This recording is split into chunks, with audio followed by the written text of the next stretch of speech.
প্রতারণা এবং নানা অনিয়মের অভিযোগে গ্রেপ্তার child and old age care আশ্রমের চেয়ারম্যান মিল্টন সমাদ্দারের স্ত্রীকে জিজ্ঞাসাবাদ করবে ঢাকা মহানগর পুলিশের গোয়েন্দা বিভাগ। এরই মধ্যে তাকে ডিবিতে ডাকা হয়েছে বলে জানিয়েছেন ডিবি প্রধান মোহাম্মদ হারুনুর রশিদ। শনিবার দুপুরে মিন্টো রোডের নিজ কার্যালয়ে সাংবাদিকদের এক প্রশ্নের জবাবে তিনি এই কথা জানান। আজকে অলরেডি ডাক্তার ডাকিছি, কালকে তার ওয়াইফকে ডাকবো, কালকে আপনাদেরকে জানাবো তার সম্পর্কে, সে কেন নয়শো লোক বলে, কেন সে তার সোশ্যাল নেটওয়ার্ক ব্যবহার করে সে কীভাবে টাকাটা ইনকাম করে, এগুলো আমরা আরও জানার পর আপনাদের কালকে জানাবো। ওটা আমরা তদন্ত করছি। ব্যাঙ্ক অ্যাকাউন্ট তার আছে, 3-4টা আছে। টাকাগুলি কারা পাঠাচ্ছেন, টাকাগুলি তুলে সে কী করতেন, আমরা সবগুলো তদন্ত করে আপনার কালকে জানাবো। Jamuna EC, the goodness of purified air. আমার বাসায় এনেছি যমুনা ইসি, আপনি কিনছেন তো?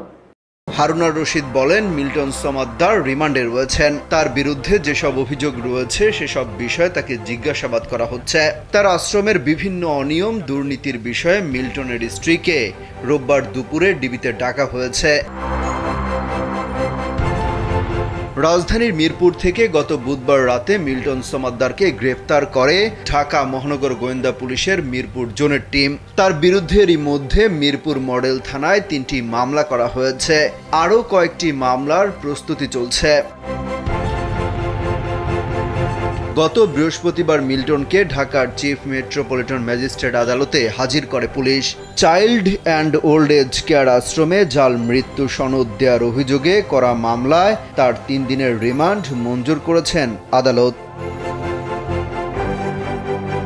এদিকে মিল্টন সমাদ্দারের গ্রেপ্তার হওয়ার খবর ছড়িয়ে পড়ার সঙ্গে সঙ্গে উচ্ছ্বসিত হয়ে ওঠে মিরপুরের পাইকপাড়া, কল্যাণপুর এবং বরিশালের উজিরপুরের সাধারণ মানুষজন।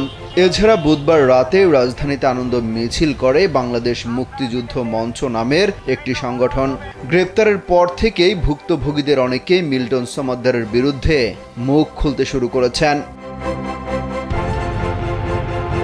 গত 25 এপ্রিল মানবিক মুখোশের আড়ালে ভয়ঙ্কর মিল্টন সমাদ্দার এবং জীবনের ধাপে ধাপে প্রতারণা শিরোনামে 2টি সংবাদ প্রকাশ করে দৈনিক কালবেলা। এরপরই সামাজিক যোগাযোগ মাধ্যমে তাকে নিয়ে শুরু হয় আলোচনা সমালোচনার ঝড়। মুখ খুলতে শুরু করেন ভুক্তভোগীরা। এরপর মাঠে নামেন ডজন ডজন সাংবাদিক। উঠে আসে তার একের পর এক ভয়ঙ্কর প্রতারণা আর অপকর্মের তথ্য।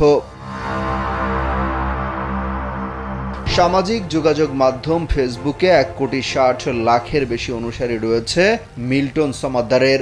অভিযোগ রয়েছে এই বিশাল অনুসারীদের কাজে লাগিয়ে তার মূল টার্গেট ছিল বিভিন্ন মানবিক কাজ প্রচার করে মোটা অঙ্কের টাকা আদায় করা।